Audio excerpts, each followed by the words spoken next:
What's up, fam? The 49ers just went out and re-signed all of their players, it feels like.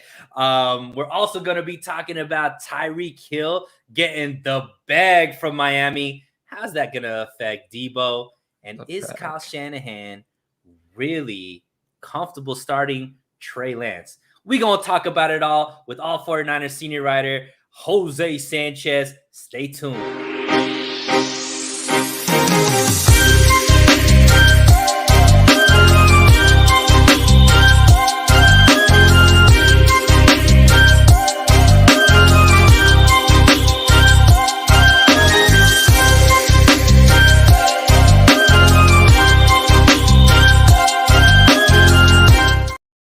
What is up, fam? Thank you so much for joining into So Real Sports Talk TV.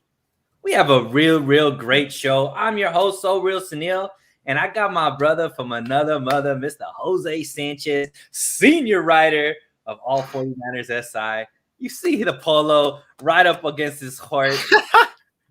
That's the man. That's the mid. That's the legend. Sanchez, I know you just got your pump up from the gym, just coming off a birthday. How's your week been going, my dude? It's been going great. It's been going better than I've seen your beautiful face. Hey, man, I'm trying. I'm trying out here. But yeah, I wanted to get you on, Jose, because the 49ers started making some moves. Nothing too crazy, flashy, but just like they did last season, it seems like they are re-signing some of their own talent on one-year deals. So let's start talking about it right away. So all in the span of a few hours, the 49ers went out, re-signed Jordan Willis, re-signed Dante Johnson. Usually that means free agency's over. But then they went off and re-signed Jeff Wilson Jr. So tell me what you thought about these bringing back these players. How do you feel that what do you feel like this does to the team? And overall, like, how do you think these guys are going to be able to perform in some maybe new roles for these guys on the team? Yeah, I actually kind of expected these all these players to come back. Well, maybe not Willis. I just Willis because I don't care to talk about. You know, who cares? But like someone like Jeff Wilson and Dante, I definitely wrote.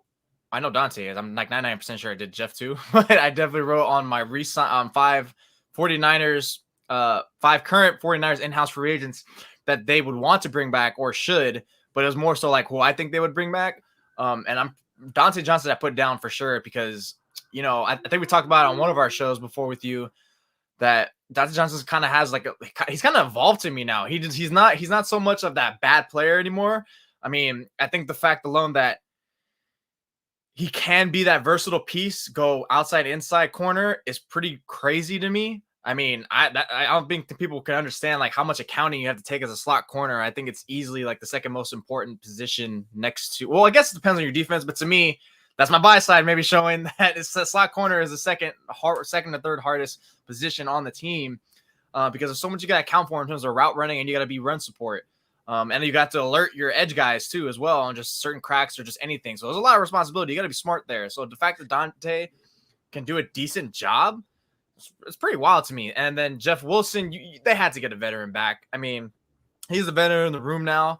As soon as you let Mostert go, so you really had to bring someone back. And I doubt they were gonna. Well, they still could get someone running back in a free maybe agency. In the draft. To me, it made more sense. You gotta get that more of that cycle coming back in. You lost Mostert, you know, Mitchell. You know, we already know how much of that duct tape patchwork they had during the season at running back. So I don't think they're done yet, but Wilson was expected to be, so that way you have a good array of running backs who are familiar. Yeah. E. Kim, hey Sunil, and Jose. Thank you for joining in, E. Kim. J.R. Meadows, Johnson awareness is low. Now, I actually have a very close affinity to Dante Johnson because one of my good friends played with him in college, Earl Wolf, and he was actually drafted to the Eagles, and they're like been really close because they played college ball together. And I just pulled for Dante Johnson because of all the stories he's told me about Dante. And I think that he's actually a great fit because of his he's able to play multiple positions, right? He could play outside, like you said, he could play slot. He's even played safety for the 49ers. And he's just a consistent player. Like, he's not necessarily going to be, your CB1 or your CB2. But as far as a guy that could come in and you can trust for a game or two here and there, if you're having some injury issues, is just a great guy to have. He obviously has some continuity with the team. And, tail end of the season, I think he played pretty decent, made a couple forced fumbles. And for what you're asking him to do, I think he's great. Jeff Wilson Jr., I think, was a little bit of a shock to me, Jose, just because I did know that they were going to bring in like another veteran, but I didn't know if it was going to be Jeff Wilson, just because for some reason Shanahan didn't utilize him that much last season like I thought he would, especially when Mitchell went down for that extended period of time. You would think that Jeff Wilson would come in and kind of be the man if Shanahan wasn't in favor of Trey Sermon, like it seemed like. But that wasn't the case. Wilson didn't get used that much either. And maybe it was because he wasn't all the way healthy coming off of that knee injury. But hopefully a full season to get healthy now. Maybe next season he'll get that burst back that we weren't seeing last season. Yeah, I think that was kind of a little weird that he did get a little phased out like that. But I mean, I don't know. It's just at running back, I feel like Shanahan's always been that hot hand rider. You saw in like 2019, you had Breida starting off as the beast back. Then there was Tevin Coleman who had his share, and then there was Raheem Mostert who pretty much just stole the show once all those guys went down and eventually like made mistakes or just phased out for whatever reason. That's why all of them got at least over 500 rushing yards. So I just think now you got him back. I just wonder if you didn't trust him. Yeah, you're right with the knee for sure, because that was something that's lingering. I mean, who knows? And the 49ers always weird with injuries. So that could very well be what the most likely case was. But also just because I think they found that their 1-2 punch was Elijah Mitchell and Deebo Samuel. And it's like, all right, well, I'm not going to break this up just to get Jeff Wilson for 5 carries. Screw that. If I'm doing this, it's because Mitchell's a little hurt and needs like a breather for a series or whatever, or Deebo Samuel. So I think just the way it was flowing, like Shanahan did really want to mess it up. And I think it kind of, I think his was, at least in that case, he got phased out in a standpoint, but definitely needed to bring him back. Costs a little to nothing. Why not? You had to bring some guys back. I mean, you had like about 21 free agents. I mean, about like 6 to 8 of them I've already walked by now, but it's good that you got like these little grasp of handfuls back on your roster, because you definitely needed a little bit of continuity around like certain little loose ends area, like corner or running back. Yeah. And unlike you, I am actually really high on Jordan Willis. He is somebody who performed, I think, extremely well the tail end of the season. Obviously, the first half of the season, he was suspended. But even in the short span that he played, 155 snaps, he had 3 sacks. Khalil Mack last year in 310 snaps had 6 sacks. So very similar type numbers up there. I don't think obviously Jordan Willis is better than Khalil Mack. Is that what you're saying? Oh my God! You guys I don't think he's gonna. Hey, Smells over here saying that he's. Hey, God is dope. But Khalil, I don't think Jordan Willis is like Khalil Mack. But I am saying that I think a full year of Jordan Willis under Kosrick, is gonna be a very productive player. I do expect him to maybe finish off the season with 6 to 8 sacks and obviously play a role in the special teams. We saw what he did against Green Bay in that divisional game, forcing a blocked field goal, as well as, blocking a punt that turned into a touchdown. So I think he's just a productive player. And then the way he finished off that interview, just putting it a team first mentality, just seems like a humble guy, Jose, somebody that I think with the 49er fans will have fun cheering for. And I think he's just going to have a big year this year. So, I mean, I like it. But we did talk about Dante Johnson. So I did want to talk about this because that cornerback room's starting to fill up, right? And, right now I think they already have maybe 5 or 6 corners and 4 safeties. And I think that's exactly what they actually signed to the full-time roster after all the cuts are made. So that secondary room is getting packed, but it doesn't seem like the 49ers have their like go-to 2 safeties. So are you expecting the 49ers bringing in any more free agent secondary signings, or do you think this is all now going to be left out for the draft? Yeah, I think the draft's definitely on the table. It's a little it's a little wild how kind of they approached it the way this kind of Travis Ward, great. I love that signing. We talked about it. I told you, like, I think he's solid. He's a really good man corner. Why not? Now you got more flexibility in what you're going to run with, because it clearly showed that, they don't want to wait for Ambry Thomas, and at least, this gives them some room or something. But I do think I don't think they should go after a free agent slot corner, Bryce Callahan, someone. I mean, you're not going to find that same impact player that K'Mon was in the running game, but you need someone in there, a veteran. You cannot kick in Diamador Lenore, which is stupid in my opinion, because the guy never played that way at all in college. It's kind of nuts to me that he was excelling well in training camp preseason and a little bit early on the season, outside corner, and then out of nowhere it's just like, yeah, we're trying to implement him in the slot. Why? Why do the 49ers have this tendency to put players out of position all the time? It doesn't matter who the defensive coordinator is. Like, 49ers who's doing being this? 49ers, yeah. Please stop putting a square peg into a triangle. Please, can we just make things match? I mean, my God. So they're doing him a disservice, and then all of a sudden when they throw him out there and he gets beat, all the fans, he sucks. And it's like, does he suck, or he's not getting put in the right position? Right. So to me, I don't think that's fair. I don't think you should put him there. If maybe that's an offseason task they gave him, all of a sudden he does well and great, but I think that's a uphill climb. You're asking for a guy, so I don't think you should do that. And I don't think you should do Emmanuel Mosley kicked inside, where people are saying, yeah, you can kick Emmanuel Mosley inside and Ambry Thomas outside with Travis Ward. Like, don't do that either. Well, again, we're doing the same thing of taking a player from his comfort zone where he excels best at into something for a need. Don't. So because this is need, guess what? Free agency is the time for you to address your needs. You don't go best player available, because then you become overspending. And second of all, best players don't necessarily hit free agency like that in the first place. So that's why I think maybe Bryce Callahan, at least he's a cover guy. I think he actually is a little bit better in coverage than K1. You're going to miss that run support in that sense, especially since they ran more nickel than base.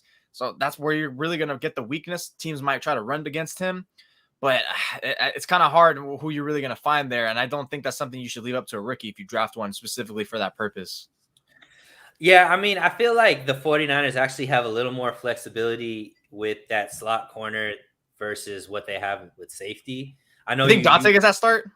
Well, I mean, I think Dante or Mosley. I know you're saying, we shouldn't have Mosley, but Mosley did early on in his career play a lot of slot and did okay. I mean, obviously it's not his position, but you do have Mosley, now Dante Johnson, and even Jimmy Ward can move down there and slot and kind of, the rotation of those three in different packages, I think would be efficient and bode well for the team. But where I was looking more is safety, right? So they haven't really replaced Tart. Is Hufanga ready? Is Moore, healthy enough to be able to play that position? And are we comfortable with Moore and Ward being the duo? Or, are they going to now have to really identify somebody in the draft that's going to be able to come in and start right away to fill that void? What do you think about that? Yeah, like you mentioned, one of the first shows I hopped on with you last month, you guys mainly in Jalen Petrie. I still haven't looked at him, but I trust all you guys' opinion that he's a stud, and hopefully he does fall there. I don't think he will. I think he's going a lot earlier. No, yeah, so. They definitely do not have a starting caliber safety on board right now. Travis Moore is not a starting caliber safety, and I was someone who I really liked him in 2019 when I first started covering the 49ers, but it's clear to me like the guy just still doesn't have a great sense of playing his coverage, playing his angle, some basic one-on-one things that it's like, great, you're going to give up. You can't really have your safety doing that when he's supposed to be, your safety net. That's where the position name kind of comes from. He has your last line of defense. And that's something you knew was never going to happen with Jimmy Ward or Tart, whoever was back there. So, I mean, I know you said hey, resign Jaquiski Tart. I'm like, it's not going to happen. I don't think it's going to happen. I mean, if anything, you're probably going to put George Odom back up there instead, because since he does have that box fill that Tart would flex into if D'Amico Ryans asked for that. But no, I don't think they really have a starting safety right now. It's just, to me, I think that's something maybe you can fill a lot easier in the draft. So that's why I want to focus maybe more free agency secondary in the slot. So to me, slot's more critical to me. And I think it's because, again, I'm biased. So that's more critical. And that's something that the Niners do. They always use a fire up K1 in there from a blitzing standpoint or run support. So that's a huge piece that's going to be missing. So I think no matter what you look at it, it's going to be it's going to be a levels off, even if they do get like a renowned veteran. Yeah, I mean, obviously the type of receivers that the 49ers play in the NFC and in the division are really tough. Obviously, Cooper Kupp, plays in that slot role for the Rams, and he's, last year probably hands down the best receiver in the league. Mm-hmm. So, that's somebody that the 49ers are going to have to play. And obviously, probably the division goes down between those two teams based off of what, this offseason is looking like. But I do want to get your take before we move off of this topic, because you're pretty adamant that Tart isn't coming back. Obviously Tart's looking for big money, but it seems like a lot of the safeties positions that people had money to go towards safeties or were in safety needs fill those roles. Obviously, Honey Badger's still out there for whoever's ready to take a big splash. But I think Tart is just kind of a thing. Like, he always just becomes a free agent at the wrong time, right? Last season, COVID happened, so everybody didn't have money, so he had to come back on a one-year deal. This year, not only was there, some good big name safeties that were available, but on top of that, it's like a very deep, like one of the deepest drafts for safety, and he ended up becoming an agent this year. So it's like, I don't know if the big money deal is coming from another team. So why do you think Tart wouldn't come back on another one-year deal where he could showcase as the hands down starter for a top 5 defense, or top 7 to say the least?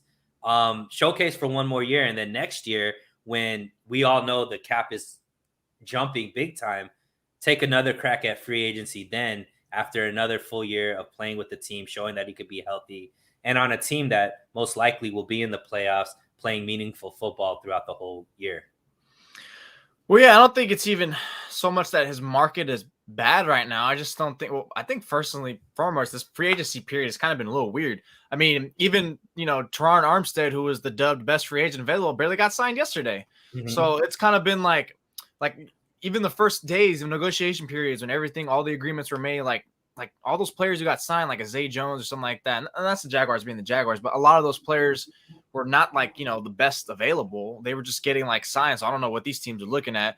Obviously Tart's, injury history is going to bite him in the butt no matter what. Even if he did have a relatively healthy season, you're not going to shake that off. I mean, it's the same thing. Like, oh, great. Like, even if Jimmy didn't have that shoulder, his injury history is going to catch up with him in terms of people wanting to invest in him.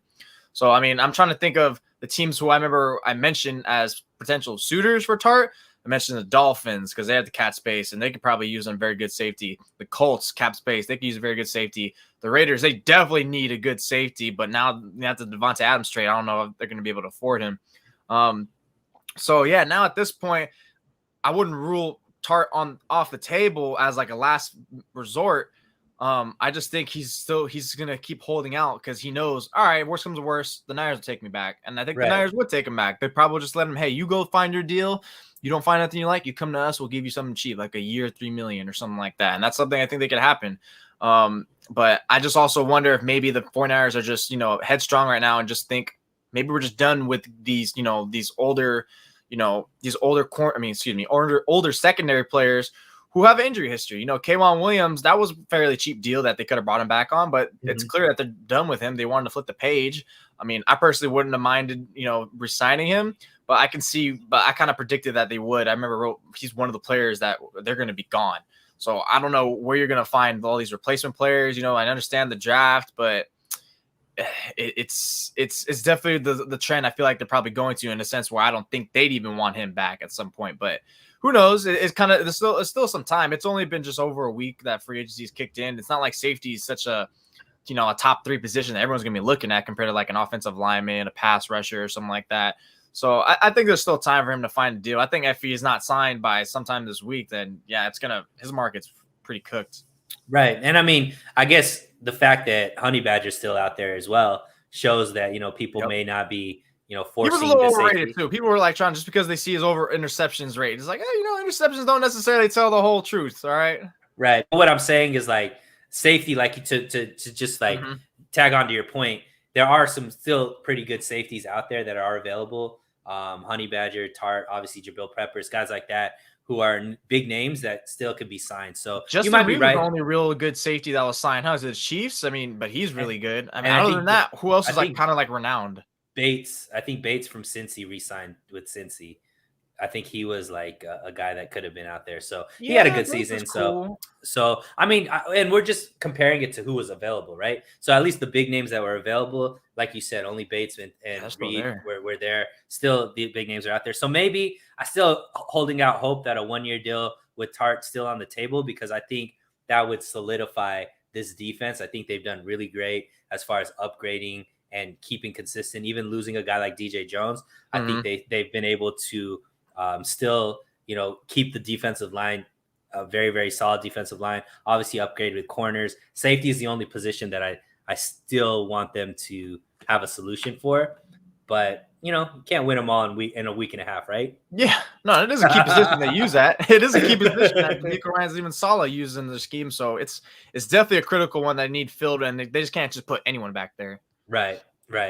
But even though for us, all of those moves were big news for us, however, the biggest news was with the Miami 49ers and Mike McDaniel, and over there doing everything that Shanahan did, except doing it a little bit bigger with a lot more money. Goes out and trades 6 picks for Tyreek. I don't know why I put Tyreek Hills, because he's that fast. He gets an extra S in his name. But Tyreek Hill. You missed the apostrophe. That's it. Oh yeah, that's it.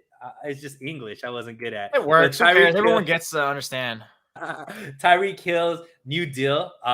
So they traded 6 picks for him, 3 this year, 2 next, or 4 this year, 2 next year, and then they gave him a 4-year, $120 million deal, $72 million guaranteed. Big time deal, right? We thought the Devontae Adams deal was big. Then Tyreek goes out and ups that. There's a receiver on our team that's looking for an extension. Obviously, Debo. And then there's a few other receivers that are probably up as well. DK Metcalf and AJ Brown.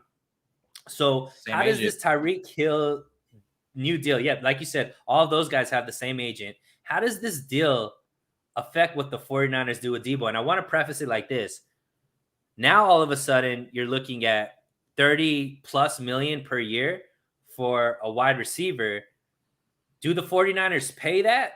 Or now do they look at, okay, the Chiefs just got 6 picks for Tyreek. Is Debo now on the trading block?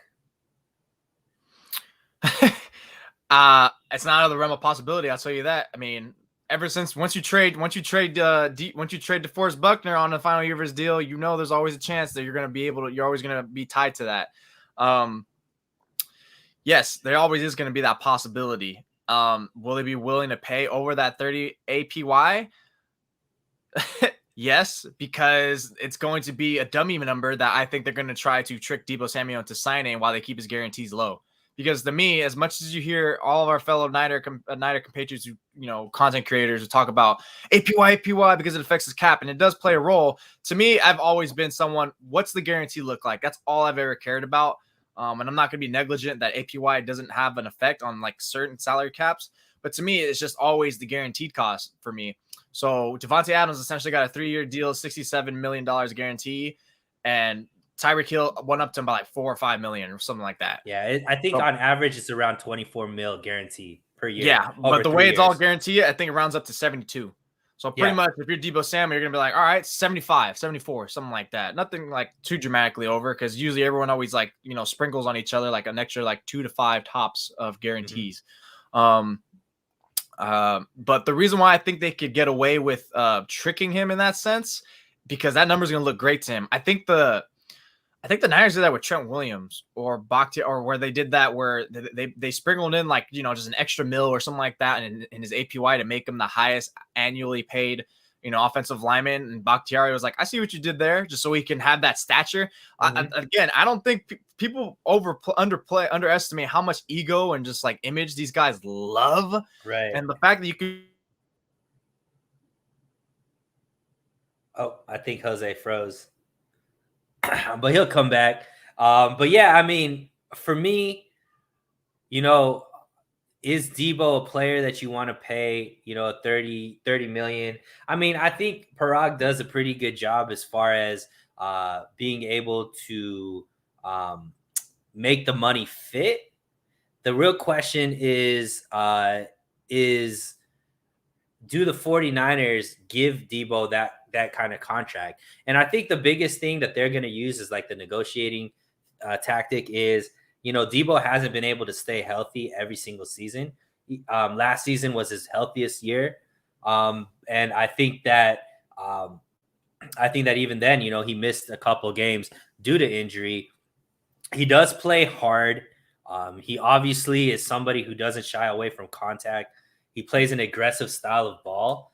And there we got Jose back. Why'd you kick me off? I don't know, man. It just bees like that sometimes. You talking about trading Debo, I just got emotional. But I do want to state, because I know you were making a point. It looks like, let's say the per year is somewhere over 24 million per year, because that's what Tyreek had guaranteed. The one issue with Debo you have to think about is are you paying for his best? Did he already have his best years? And the contract that you're giving him, are you going to get those best years back? Because Debo does play an aggressive style of ball. He doesn't shy away from contact. He's been somebody that has shown some injuries to affect his ability to play a whole season. And, on a rookie contract, I guess that's not as bad. But when you're paying him 24, 25 million guaranteed a year over the next 3-4 years, are the 49ers willing to take that risk? What do you think? Yeah, and I think that's definitely a risk, because you're gonna look. I think no one would have any counter or any pushback if Debo was good and especially healthy for every single year of his career. And I know every player is not like, the most healthiest, but this guy, like, let's not act like all of a sudden 1 year just evaporates, his first 2 seasons of what what he's done. It's just like, hey, Justin Verrett had one good healthy season. Let's evaporate everything he's done years before. Like, no, look, he got injured again the next year. Not saying, Debo Samuel's like there. I wouldn't classify him as injury prone, yet, but he does have a history. And he did have a monster season, and you are going to project him in that way that, hey, he's going to be less of a wide receiver and more of a running back now. And so I think where the negotiations is going to get tricky, and maybe Debo gets offended, is 49ers are going to be like, look, we're going to bring you down more to the top caliber, running back number. And maybe sprinkle it on a little heavier because you are a wide receiver. Where Debo's side is probably going to sprinkle on, well, no, how about you pay me what I did last year? I got over 1,000 receiving yards. I was a phenomenal running back, and now you're going to want me to do both. So I'm versatile, so I can do both. You pay me top wide receiver money now, and just because it's more, it makes it fair. So that's where I think it's going to be very intriguing on where they're going to draw the line and try to find that agreement at. Because the 49ers are for sure going to try to get him towards more of that top running back number, because that's nothing compared to what Tyreek Hill, Adams are getting right now. And that's where I think a trade could come in, where all of a sudden the Niners are like, shoot, this is not worth it. Maybe. I mean, we just, before the season, before 2021, we weren't even sure how we can use him. Now we found a use for him, more of a running back, and he wants to be a top wide receiver when he's not really a top wide receiver. He's more of just a top impact player, more skewed towards running back. I mean, the fact that Tyreek Hill and Davante Adams got traded, who are greater players than him, he's definitely on the table to get traded. Now, shopping him is different. But I just think now, look, they're both looking for new deals. All three now are on their last final year of their deal. And you don't let a player play out his last final year of his deal. That's disrespectful. Right. If you really like him, you're getting a deal done now. So that's why when people say, oh, they don't have to get him an extension. No, they kind of do. And if not, then you're going to have to trade them if you cannot agree to something now, because they just said, well, now you're screwing with me. So definitely it's something trade could be on the table. It's not impossible. Personally, I do think I would pay him. I would give him the money, but it is a trickiness where I would try to tinker the way, try to see if I can figure out a way to get that guarantee number down a little bit more, or not higher than, or I don't know. But it pretty much just do some type of tinkering, because, you do have Trey Lance on the roster. And once you get Jimmy off, now you're going to have this cap space, and the cap does go up, and eventually it's going to be moot. And what he does to your offense is phenomenal. And you don't have Raheem Mostert anymore, who Debo is filling that role. So I think you should pay him, but to think that trading him is not on the table is absolutely delusional. Yeah, and I mean, I think the thing when you evaluate Debo as a player and his market is, you said that he's Davante Adams and Tyreek Hill are greater players than Debo. And maybe to 30 other teams, that's accurate. But to the 49ers, I don't know if that's so accurate, right? He fits exactly what the 49ers need. And I think that's kind of like a two-edged sword, because for Debo, he might not be valued by other teams the same way that the 49ers value him because of the style of ball he plays. Not every scheme is going to be able to maximize his talents the way the 49ers can, right? So I think there's probably 3 or 4 other teams that could utilize. Imagine him with the Ravens and Lamar Jackson. Him with the Ravens. I mean, Miami obviously is going to be an offense that could utilize him. I would say Atlanta, the way they use Cordell Patterson, same type of thing that Debo does. And Kansas City is another team that I think can use Debo in the same way the 49ers do. But there's not like all 32 teams are going to be able to maximize and get the type of numbers out of Debo that the 49ers did. And so that's where I think it becomes a rub, because even if they try to trade him, it's not the conventional receiver like a Tyreek Hill or a Devontae Adams. So maybe they won't get the full haul like Tyreek did or like Devontae did, even D-Hop, you know what I mean? So, but then again, he is very valuable to this offense. So I think that they need to sign him immediately, man, because I think that the price tag's only going to go up because DK, or maybe not DK, DK and AJ Brown, DK and AJ Brown, man. So I mean, if those guys get higher than those two, that's incredible. But you know what? Again, that's the nature of the market. We just saw Christian Kirk get 21 mil, bro. So you're gonna tell me DK isn't going into huh? I know, but the Jags. Yeah, but what I'm saying is DK Metcalf is going to the Seahawks and saying Christian Kirk just got 21 mil. Do you think I'm Christian Kirk? Like, you gotta understand that, like you said, egos, pride, and it's not just the player's pride, Jose. It's the positional pride. Because at the end of the day, if a player takes less than resetting the market, it hurts the whole position group.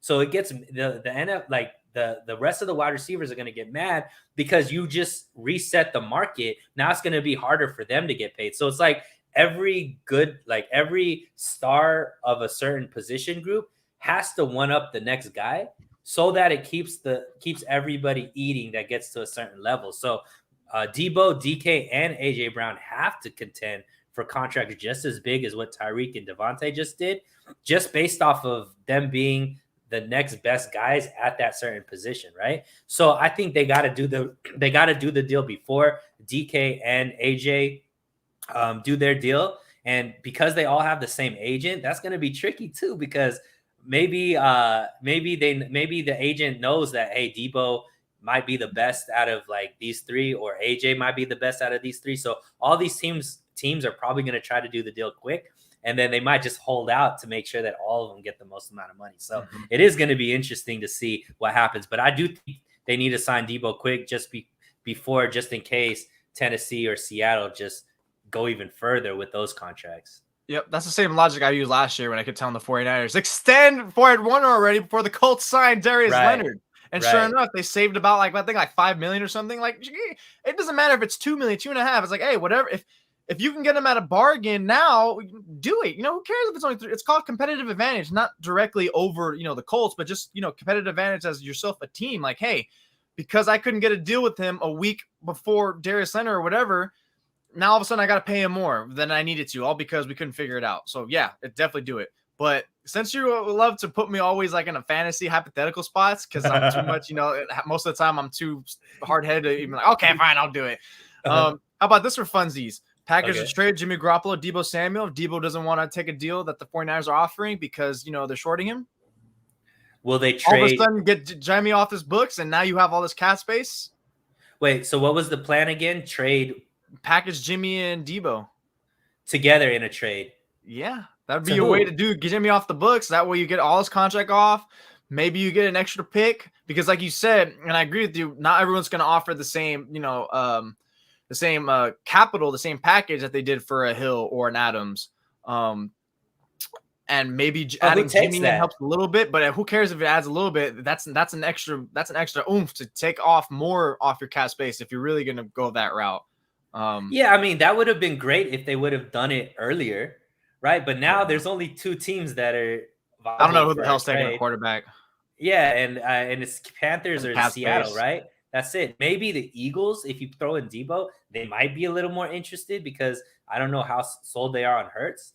But I mean, Seattle. Yeah, it wouldn't and work. That was dumb. I was just spitballing. yeah, no, I mean, it would have been interesting if all of those teams that were still available. No, you know what happened? If the Niners would say, "Hey, you want Debo? Eagles? Okay, sure. We'll throw in Jimmy for free." All right, I'm cool now. That's what's gonna happen. No, they're gonna get more no's than yeses if you add Jimmy into that package. 1,000%.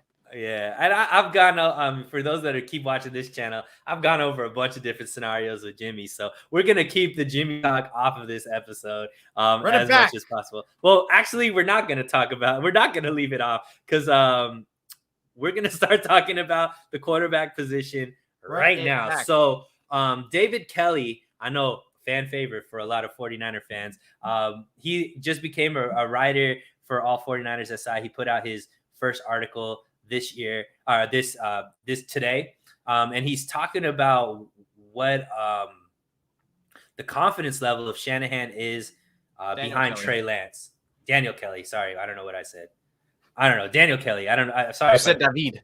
Oh, my bad. Daniel Kelly. Yeah. So go out and go to ALL49ersSI. It actually is a really good written article. And he made some points because I'm a big Trey stan. Like, I think Trey's going to be the future, and I'm very happy that he's going to be the starting quarterback for the 49ers. Now, he did mention, though, is Shanahan confident with starting Trey? And he used this logic.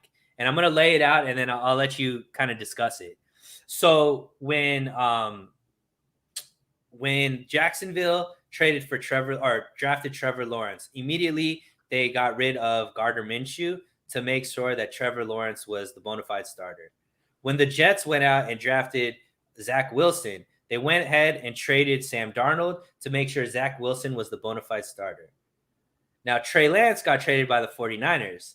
Not only did Jimmy not get traded, Jimmy still hasn't been traded, and we're going into the second full season of Trey just started, and we still haven't heard any word from John Lynch or Kyle Shanahan coming out and unequivocally stating that Trey Lance is the starting quarterback for the 49ers in the 2022 season, right?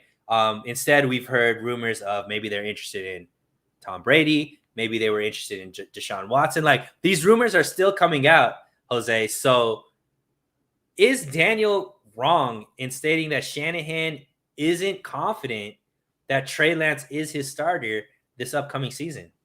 I don't think he's wrong at all. I think it's damn near almost a fact, unless he says it, which he never would, that Shanahan is uncomfortable with starting Lance. This is the thing, though. Head coaches always just see the now. They don't see that projection of what someone can be too much often, because it's why it's why I thought Mac Jones was literally the number 2, because hey, he's ready to start now. I can run with them now. They just see that. They don't see like, oh, they don't the lumps, But it's the reality. You're going to have to figure out Shanahan. I think he's also uncomfortable because he knows that, and he admitted it too before back in November, saying like, hey, it's not just like Lance knowing and being unknown with him, but me being unknown with how to call with him. So that's like it's a double whammy at that point. Whereas Jimmy, it's like, hey, I don't have to learn about myself. I already know what to do here. At that point, it's like, we already know with Jimmy. We already know we're going to live with those. That's why I think they just did that and just said, hey, now we can maybe add a little sprinkle benefit of just giving Trey, alleviating that instant immediately that he has to start. You're right. As long as Jimmy's on the roster, that's never gonna be considered. And the fact that if he was comfortable with it, then they would have cut Jimmy by now and cut bait. Just say screw it. We'll take the look that we let go of a starting caliber quarterback right now because we're fully committed to Trey. And until they do that, I don't think they are committed. That's why I think that article is brilliant in terms of discussing it, because I don't think he is comfortable with them right now. And we talked about it when the first time with your show last month that Joe Montana's hearing players, hey, Trey's not ready. So I mean, if they hear that or see that, Shanahan certainly sees that.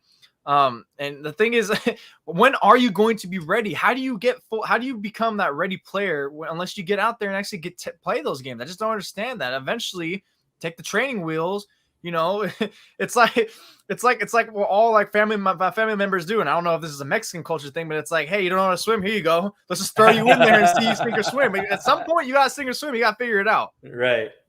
Right. And I mean, you know, I've been somebody that's been hesitant to think that they were, you know, they're uncomfortable with him. I played it more that, you know, the moves were being made, and the reason why there wasn't this bona fide just put him as a starter was more because he didn't play a full year because of COVID. So I thought more it was more, okay, he hasn't played, so this is why we're keeping Jimmy for another year, just in case he still needs to develop and all that kind of stuff. But the way that things are being played this year, I already had this inkling where I was asking guys like you, I was like, yo, is there something to this that they still haven't announced Trey being the starting quarterback? And guys were like, no, you know, that's like, you know, you don't understand. It's because they don't want to diminish Jimmy's trade value and all this kind of stuff. If they already know that they're gonna go with Trey, that I was like, okay. Well, now there's no way, like at this point, Jimmy's trade value is only up to one team, really, and that's the Carolina Panthers. And there's no tricks you're gonna play at this moment. It's either they're gonna want him or they're not gonna want him, right? There's nothing to like build up that trade value. So now that they're not doing it, now that they're not coming out and being like Trey is a starter, or there's not all these articles about how Trey is the guy and all this kind of stuff from the leaks, you know, the guys that Shanahan and Lynch leak from, we still haven't seen those articles, right? That's a little bit troublesome and worrisome to me, because it's like there's this whole fan base that's ready to support Trey and be like, this is our guy, and run with him. But if the team isn't showing that amount of confidence, it's like, what are we missing? What are we not seeing that they, or what do we not know that they know? Which is why they're hesitating so much, because at this point, that's all we got to think of it as, right? They're hesitating to come out and make Trey the bona fide starter and proclaim it to the world that Trey's our guy. Why do you think that's still going on? And then Ian Rappaport yesterday, just opinionated, no source, just said, like, I can see it happening. I mean, that's just him, you know, even though it's not from a source, he is knowledgeable and understands the league. All right. So when he says something, even if it's just an opinion, that does carry some weight regardless. Right. And I think even if he didn't say it, it's kind of evident with the way they're playing free agency and why they still keep him on board. This is my thing of why it annoys me of why they're not going all in, or they're not showing commitment with Trey Lance, because first of all, Jimmy's still on the roster and they're not adding enough free agents. They're not splurting. They're not taking that extra step. They're not being a little more aggressive. And, you know, I've gotten into it with a friend of mine, Mike Finn, is like, this is not the 49ers MO. Well, yeah, no duh. They haven't had a rookie quarterback on this cost-effective contract to have that leeway. Now you do. Now you can. But because you want to keep Jimmy Garoppolo on the roster, you're kind of like weighing down your salary cap. So all this, like, I don't see how Jimmy Garoppolo's contract is working. It's like, great.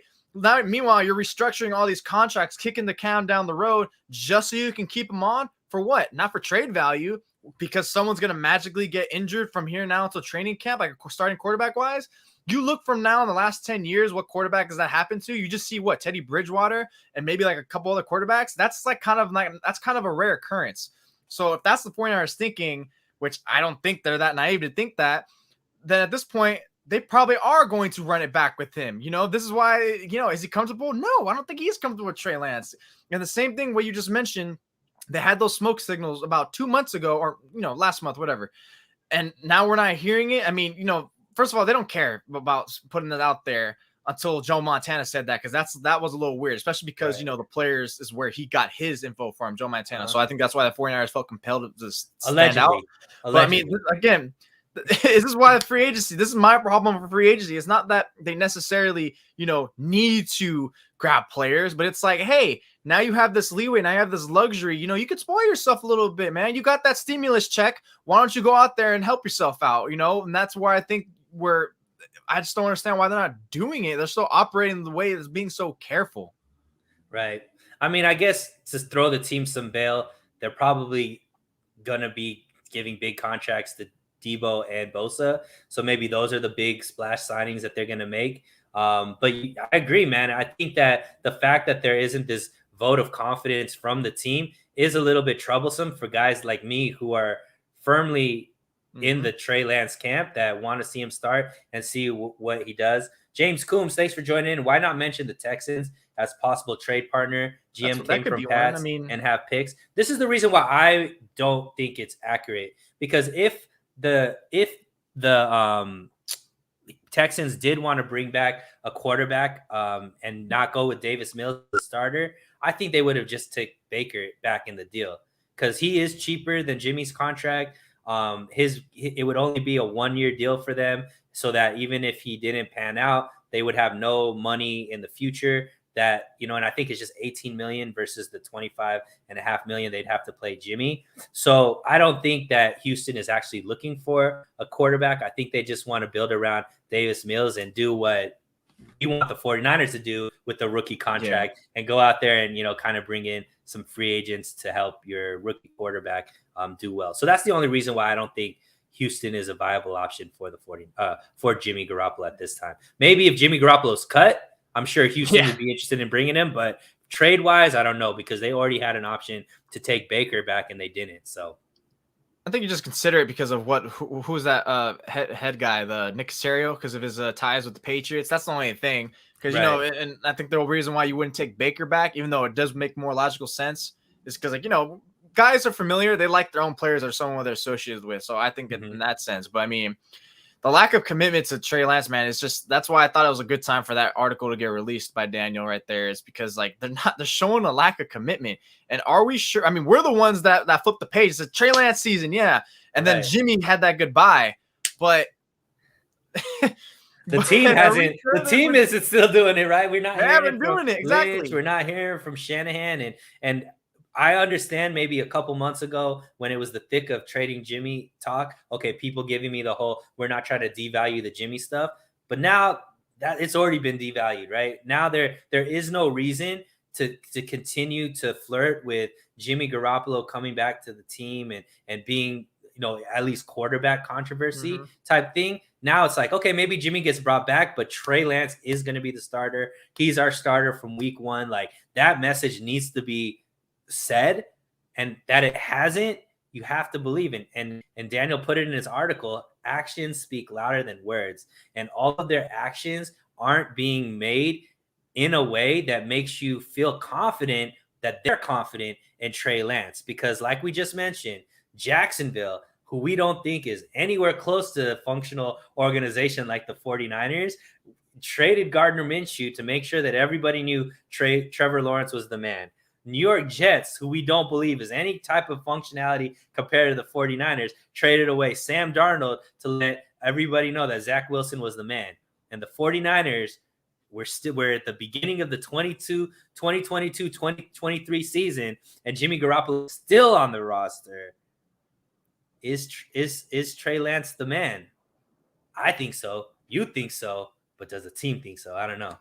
And we talked about this last time too, about what's Jimmy's trade value, because I think that was when the news just came out. And I remember first before that news came out on the first show with you, I said, and I was being on a stretch, I'm like, I think I can see a 3rd round pick, but I think his value is really like a 5th or a 4th or maybe less. And even then I was kind of reluctant to say what his trade value was, because I don't think I could have been a team that would be like, I want to trade for this guy. And then once his shoulder surgery news came out, now it's like, you can't touch this guy. He's getting cut. That's why last time I said he's got to get cut. And I was sure they're going to get cut, because I thought this is the time they were going to take that step forward and be like, now we can splurge on free agency and commit to Lance. But it's clear that free agency is not like that to them, other than just, improving special teams and bringing in Charvarius Ward. So if you haven't cut him now, then yeah, I think it's safe to say he's not the guy, or we can't say he's the guy. This is Trey Lance's team with Jimmy Garoppolo still on the field. I mean, on the roster. I don't care if he's not participating in OTAs, because he's in need OTAs. He's already missed a bunch of OTAs with his team. He could easily step into training camp, and Shanahan can be like, I like Jimmy. We're keeping Jimmy. So it's that would be so dumb just to waste another 2 years. Now he's going to be without football for 3 years. Come on, man. What are we doing here? Yeah, and I mean, it's going to be interesting to keep our eye on. I know a lot of people are not wanting to believe it, and I'm sure, Daniel's going to get a lot of hate for that article, but it did open up my eyes, because once he I was saying hate. Yeah. Once he laid out the argument, especially with what Jacksonville did and what the Jets did, it does make a lot of sense. And I just hope that the 49ers can figure it out sooner than later. I do. Once again, I trust this regime. I've seen more success in their 6 years than I've seen in any other regime's success since, back in the day with DeBartolo and all those guys. But yeah, man, to be determined. Hopefully that we could get an answer sooner than later, and they could just give that vote of confidence for Trey, and we could just move on and, go out there and be champs, baby, because that's all we want. Championships, baby. Well, I always feel like a champion. I don't know about the 49ers. Jose, what do we got to look forward to from you? Any articles we should be looking at? Any type of shows that you're going to be doing in the future? Go ahead and plug yourself, my dude. I'm just right now. After I hop off with you, I'm just gonna whip up pretty much what we talked about. Deebo Samuel. Could the 49ers trade Deebo Samuel? And I'm just like, hell yeah. But ultimately, I think I would pay him, even if it is like reaching Tyreek Hill money. To me, it's like, it's going up. You got Trey Lance in the contract. If you don't pay him, you get rid of him. All of a sudden, now you go from your offense being, dropping off a little bit because your offensive line is a little shaky, or just your overall team, to now it's like, all right, now we just lost our best player. What are we gonna do? So they're gonna pay him, but I just don't think it's right to, or I think it'd be delusional to be like they couldn't trade him, basically. Right. Well, I'm looking forward to that article. Thank you so much for taking the time to come on. Guys in the comment section, thank you so much for joining in. Everybody that's watching, appreciate you guys. If you haven't hit the like button, please do. If you haven't subscribed to the channel, please do. Stay safe, stay healthy. I'm going to be back in about an hour with Rohan Chakravarti. We're going to be talking about the pickups, and he got some things to say about the Deebo situation and also the quarterback situation for the 49ers. So, guys, get some food, take a bathroom break, come back in an hour, and we're going to be talking shop again. You guys stay safe, stay healthy, and like I said, always stay hydrated, baby. We'll see you guys very, very soon. Nah, that's water, baby. You stay hydrated up in these streets.